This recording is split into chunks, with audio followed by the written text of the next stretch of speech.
Have you ever met someone who felt like they were meant for you, but somehow you could never be together? Someone who appeared in your life at the exact moment you needed them most, only to slip away like sand through your fingers? What if I told you this isn't coincidence? It's the universe orchestrating one of the most profound psychological experiences known to man. Carl Jung, the legendary Swiss psychiatrist who revolutionized our understanding of the human psyche, discovered something extraordinary about these impossible connections. He called it synchronicity, meaningful coincidences that reveal the hidden architecture of our souls. And today, I'm going to show you why the universe deliberately sends people you can't have, and how this cruel kindness is actually the greatest gift you'll ever receive.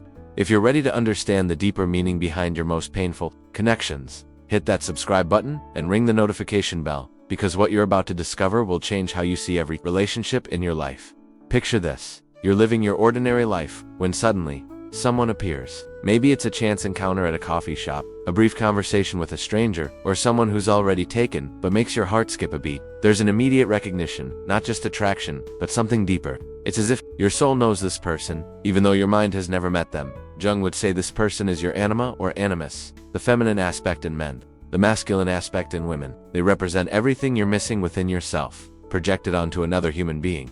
But here's the twist. The universe makes them unavailable precisely because they're not meant to complete you. They're meant to awaken you. Think about it logically. If you could simply have this person, you'd never do the inner work necessary to become whole. You'd remain forever dependent, forever incomplete, forever searching outside yourself for what can only be found within. The universe, in its infinite wisdom, presents you with a mirror of your own soul, then places it just out of reach. This is where most people get it wrong. They think the universe is being cruel, playing some cosmic joke on their hearts. They spend months, even years, trying to force connections that were never meant to be permanent. They interpret the unavailability as a challenge to overcome, rather than a lesson to embrace. But Jung understood something revolutionary. These impossible people aren't sent to torture you. They're sent to transform you. Every quality you admire in them, every characteristic that draws you like a magnet, these are aspects of your own personality that remain undeveloped, unexpressed, waiting to be integrated into your conscious awareness. The person you can't have is showing you who you need to become. ***.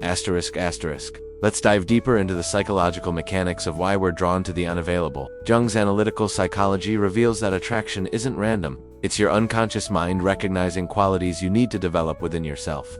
The stronger the attraction to someone unavailable, the more urgent your need for inner transformation. But before we continue, I want you to think about someone in your life who fits this description. Someone who felt significant but remained out of reach. Keep them in mind as we explore this together, because by the end of this video, you'll understand exactly why they appeared in your story. Your unconscious mind doesn't care about timing, circumstances, or availability. It operates on a deeper level, seeking wholeness and completion. When you encounter someone who embodies your undeveloped potential, your psyche creates an intense pull toward them. This isn't about love in the conventional sense, it's about recognition of your own incomplete self. Jung called this phenomenon projection. You're not actually falling for the person. You're falling for the parts of yourself you see reflected in them. Their confidence reminds you of your own untapped leadership abilities. Their creativity awakens your dormant artistic soul. Their independence shows you the freedom you've been too afraid to claim. The universe ensures they remain unavailable because accessing these qualities through another person would rob you of authentic growth. If you could simply be with them, you'd never develop these aspects within yourself. You'd remain forever dependent on external sources for your sense of completion. This is why relationships with available people who don't trigger this deep recognition often feel less intense. They're not showing you your missing pieces, they're simply compatible with who you already are. The unavailable person, by contrast, is showing you who you could become. Consider the timing of these encounters. They rarely happen when you're completely content with yourself. They appear during periods of transition, dissatisfaction, or growth. Your unconscious mind is ready for expansion, and it magnetizes people who represent that potential expansion. The pain you feel when you can't have them isn't really about them, it's about the gap between who you are and who you're meant to become. That longing is your soul's way of saying, pay attention. This is important. This is showing you something essential about your journey. But here's where it gets really interesting. The moment you begin developing these qualities within yourself, the intense attraction often diminishes. Not because the person becomes less valuable, but because you no longer need them to feel complete. You've integrated what they represented. This is the universe's master plan in action. It shows you exactly what you need to become, then makes sure you can't take the shortcut of getting it from someone else. It forces you to go inward, to do the work, to become the person you're meant to be. ***. Now let's explore Jung's most profound insight about these impossible connections. The Anima and Animus. For men, the anima represents the feminine aspects of the psyche, intuition, emotion, creativity, and receptivity. For women, the animus represents masculine qualities, logic, assertiveness, independence, and focus. These countersexual aspects of our personality often remain undeveloped, and we unconsciously seek them in others. Here's something that might blow your mind.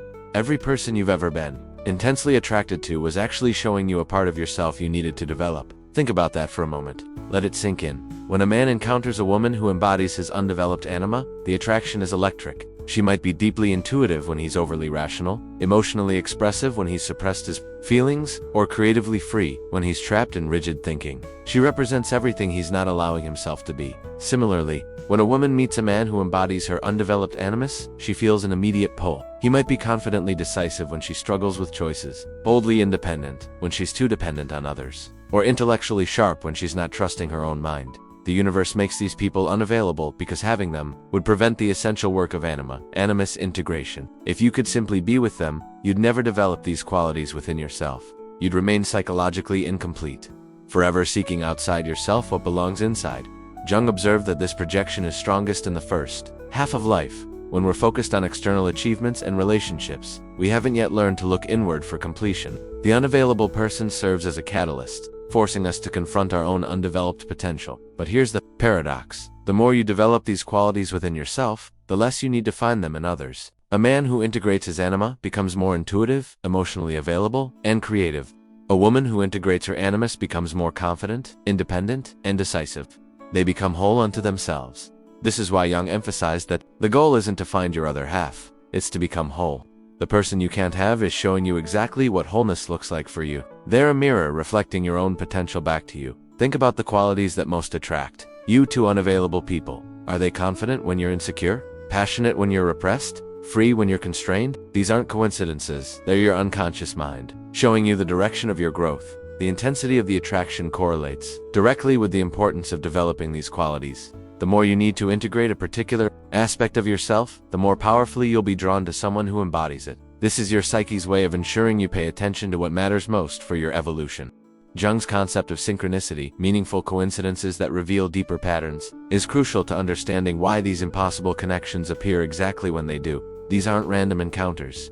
They're precisely timed interventions from the universe, designed to catalyze your growth at exactly the right moment. Pay attention to this next part, because it's going to change how you see every coincidence in your life. The universe doesn't operate on accident, it operates on purpose. Synchronicity occurs when your inner psychological state aligns with external events to create meaning. When you're ready for a particular lesson or growth opportunity, the universe presents it, often in the form of a person who embodies what you need to learn. The timing is never arbitrary, it's always perfect. Consider when these profound connections typically appear. Often, it's during life transitions, career changes, relationship endings, periods of self-doubt or spiritual seeking. Your unconscious mind is primed for change, and synchronicity brings exactly the right person to show you the direction of that change. The unavailability isn't a bug in the system, it's a feature. If these people were available, you might take the easy path of merging with them instead of doing the harder work of integrating their qualities within yourself. The universe ensures they remain just out of reach, so you're forced to look inward. This is why trying to force these connections usually backfires.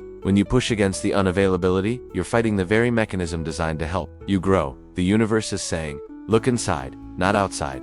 Develop these qualities within yourself first. Jung noticed that synchronistic events often feel destined or fateful. There's a sense that this meeting was always meant to happen, that some greater intelligence orchestrated it. This feeling isn't delusion, it's recognition of the meaningful patterns that govern psychological development. The person appears carrying exactly the message your soul needs to hear. They might embody the courage you need to change careers, the creativity you've been suppressing, or the independence you've been afraid to claim. Their very presence activates dormant potentials within you. But here's the key. The message isn't find someone like this to complete you. The message is become like this to complete yourself. The universe is showing you a preview of who you can become, then challenging you to do the work necessary to become that person. This is why these connections often feel both exhilarating and heartbreaking. They're showing you your highest potential while simultaneously making clear that you can't access it through external means. The only path to what you seek is through inner development. Understanding synchronicity changes everything. Instead of seeing these encounters as cruel jokes, you begin to recognize them as gifts. Instead of trying to force unavailable connections, you start asking, what is this person showing me about myself? What qualities do I need to develop? Here's where Jung's insights become even more profound. Sometimes, the person you can't have isn't just showing you positive qualities you need to develop. They're also reflecting aspects of your shadow, the parts of yourself you've rejected or refused to acknowledge. This makes the attraction even more complex and intense. This is a crucial turning point in understanding these connections. If you've ever been attracted to someone who seemed wrong for you, or who embodied qualities you claim to dislike, keep watching. This is about to make perfect sense. The shadow contains all the aspects of personality we've deemed unacceptable: our anger, our selfishness, our wild creativity, our rebellious nature. We repress these qualities to fit into society, but they don't disappear. They live in the unconscious, seeking expression. Sometimes we project these shadow qualities onto others, creating intense attraction to people who embody what we've rejected within ourselves. You might find yourself drawn to someone who's emotionally unavailable when you pride yourself on being emotionally open, or attracted to someone who's rebellious when you've always been the good person, or fascinated by someone who's selfish when you've always been overly giving. This isn't hypocrisy, it's your psyche seeking balance. Jung understood that what we most strongly react to in others, whether positively or negatively, often reflects our own unconscious content. The person you can't have might be showing you not just your undeveloped potential, but also your disowned aspects that need integration. This is why these attractions can feel so confusing. Part of you is drawn to them, while another part judges them. You're simultaneously attracted to and repelled by the same qualities. This internal conflict is your conscious mind wrestling with unconscious material that's ready to be integrated. The universe makes these people unavailable precisely because integrating shadow material requires conscious work, not external relationship. If you could simply be with them, you'd never own these qualities within yourself. You'd either idealize them, losing your own power, or demonize them, remaining split off from important aspects of yourself. Shadow integration is essential for psychological wholeness. The qualities you've rejected often contain vital energy and authenticity. Your repressed anger might hold your power. Your disowned selfishness might contain healthy self-care. Your rejected wildness might hold your creativity and passion. The person you can't have is showing you these disowned parts of yourself in a safe way. Through projection, you can observe these qualities without initially having to claim them as your own. But the ultimate goal is integration. Consciously choosing to develop these aspects within yourself. This process requires courage. It means acknowledging that you contain qualities you've previously rejected. It means admitting that the person you're attracted to isn't so different from you after all. It means embracing the complexity of your own nature. When you begin integrating shadow material, something remarkable happens. The intense attraction often transforms into understanding and compassion. You're no longer projecting onto them because you've reclaimed what belongs to you. You can see them clearly as a separate person, rather than as a carrier of your unconscious content. Jung's concept of individuation, the process of becoming who you truly are, is the ultimate purpose. Behind these impossible connections, every person you can't have is actually a guide on your journey towards psychological wholeness and authentic self-expression. The universe isn't being cruel, it's being masterful. Here's the game changer. Once you understand that these people are teachers, not destinations, everything shifts. You stop trying to have them and start trying to become them, or rather, become the integrated version of yourself they represent. Individuation is the lifelong process of discovering and expressing your authentic self. It involves integrating all aspects of your personality, the conscious and unconscious, the light and shadow, the masculine and feminine. The people you can't have are showing you exactly which aspects need integration.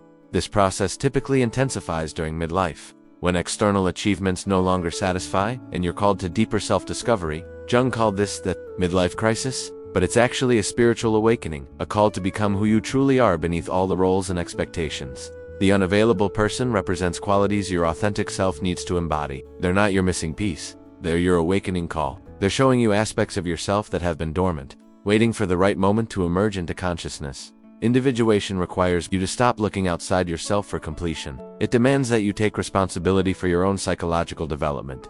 The person you can't have is forcing this responsibility by remaining unavailable.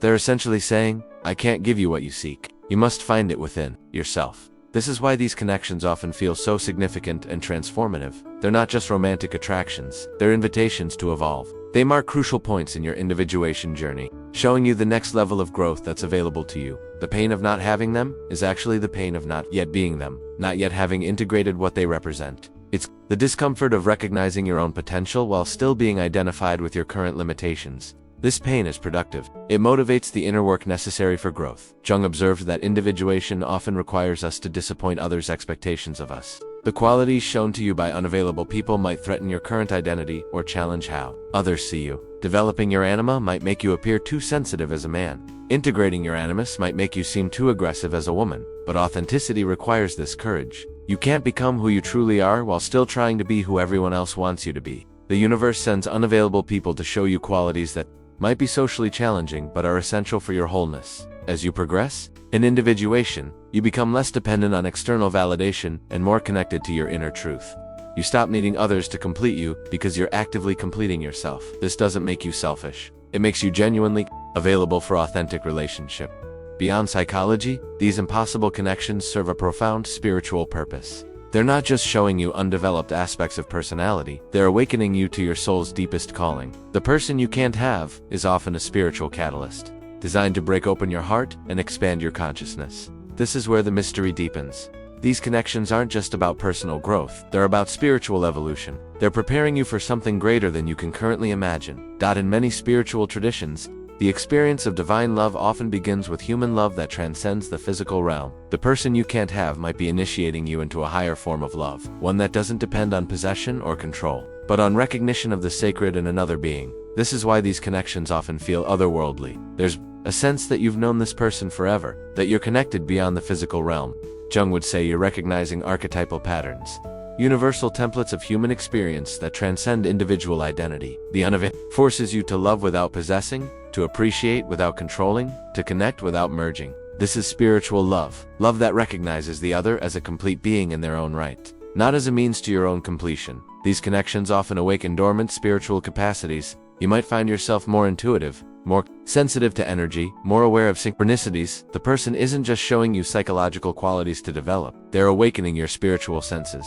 Sometimes, these people appear to initiate you into service, showing you how to love unconditionally, how to give without expectation, how to appreciate beauty without needing to own it. They're teaching you that love isn't about getting, but about giving. Not about having, but about being. The pain of unavailability becomes a spiritual teacher. It burns away your attachments and expectations, forcing you to love more purely. It challenges you to find joy in the other person's happiness, even when it doesn't include you. This is the beginning of compassion, the ability to love without self-interest. Jung understood that individuation has a spiritual dimension. As you become more whole psychologically, you naturally become more connected to the transcendent. The person you can't have is often a bridge between personal development and spiritual awakening. They might appear during times of spiritual seeking, when you're questioning life's meaning and purpose. Their presence confirms that there's something greater at work in your life, something that orchestrates meaningful encounters and guides your evolution.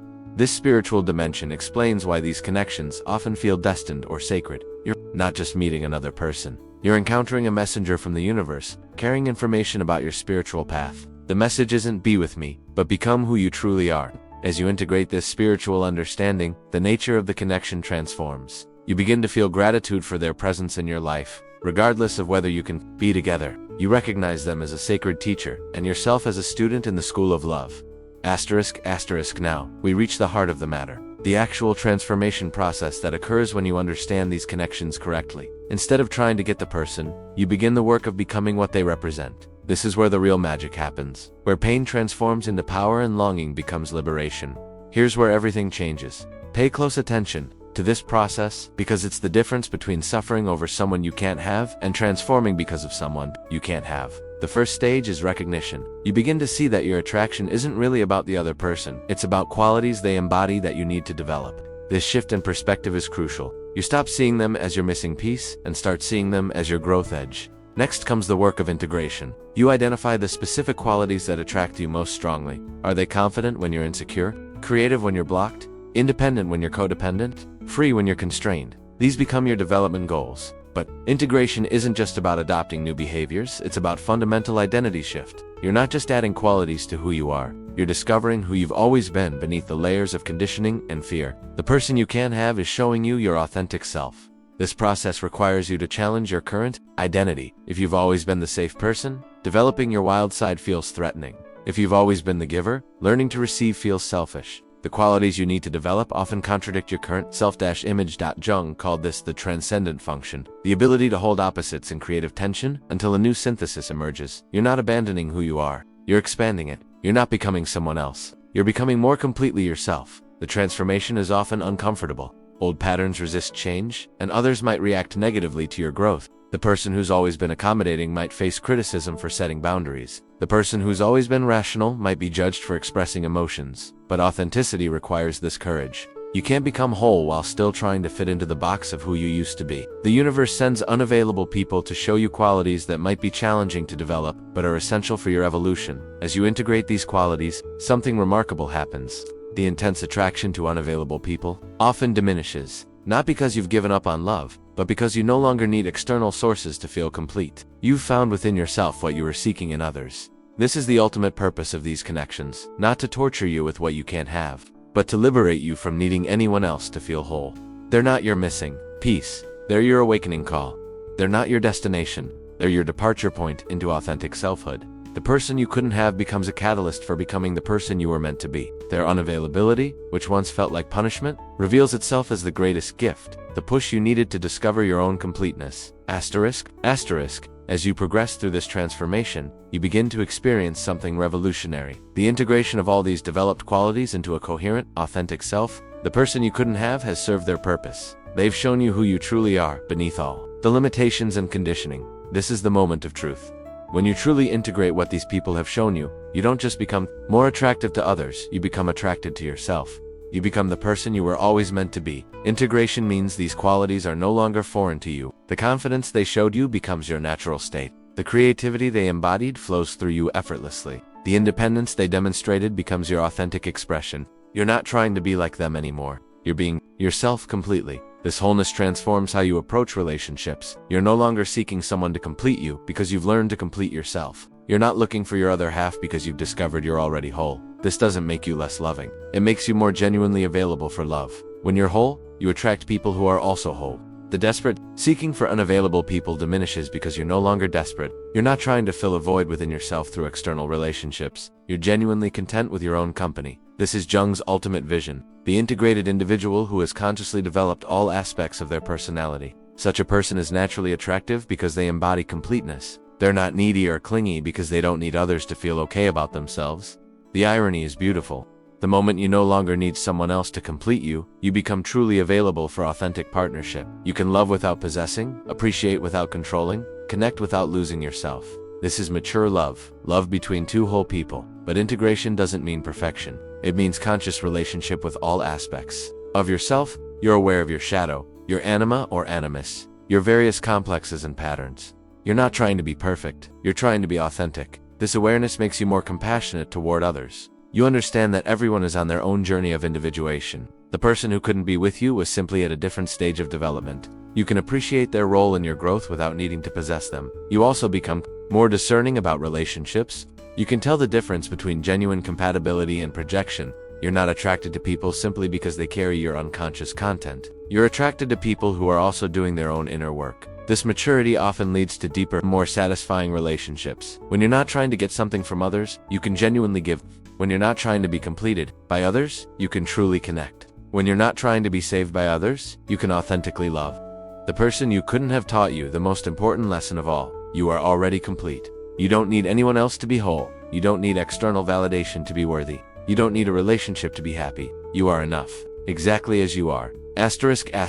As we conclude this journey through Jung's profound insights, you might find yourself feeling differently about those impossible connections in your life. What once felt like cosmic cruelty now reveals itself as cosmic wisdom. The universe wasn't keeping you from love, it was teaching you how to love authentically. Here's your final takeaway. Every person you couldn't have was actually a gift. In disguise, they were showing you not what you lack, but what you already possess deep within yourself. They were mirrors reflecting your own magnificent potential back to you. The person who seemed perfect but unavailable was perfect for a reason. They were perfectly suited to show you exactly what you needed to develop within yourself.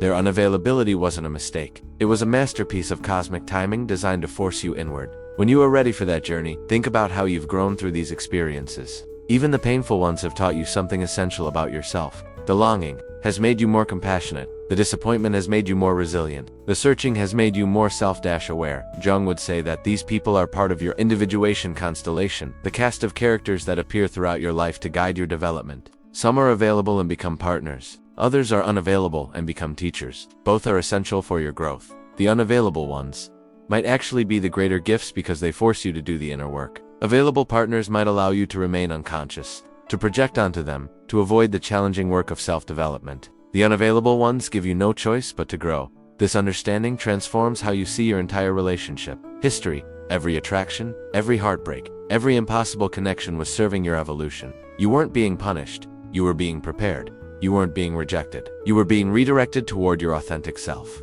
Now, when you encounter someone who stirs that deep recognition but remains unavailable, you have a choice. You can suffer over what you can't have, or you can celebrate what you're being shown. You can fight the lesson, or you can embrace the growth. The ultimate wisdom is this: you are not incomplete.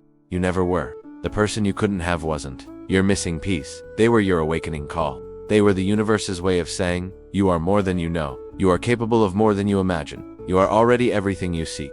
As you integrate this understanding, something beautiful happens. You become grateful for these impossible connections, not because you enjoy pain, but because you recognize the gift. They showed you aspects of yourself that might have remained dormant forever without their catalytic presence. If this video has shifted your perspective on love, relationships, and personal growth, show your appreciation by subscribing and sharing this with someone who needs to hear it. Your support helps us continue exploring the deepest mysteries of human psychology and spiritual evolution. The next time you encounter someone who stirs your soul but remains out of reach, remember, they're not your destination. They're your departure point into becoming who you were always meant to be. The universe hasn't sent you someone you can't have. It sent you a mirror of your own infinite potential. Thank you for joining me on this journey through revolutionary insights. Remember, you are already whole, already complete, already everything you seek. The person you couldn't have was simply reminding you of that truth. Now go forth and live it.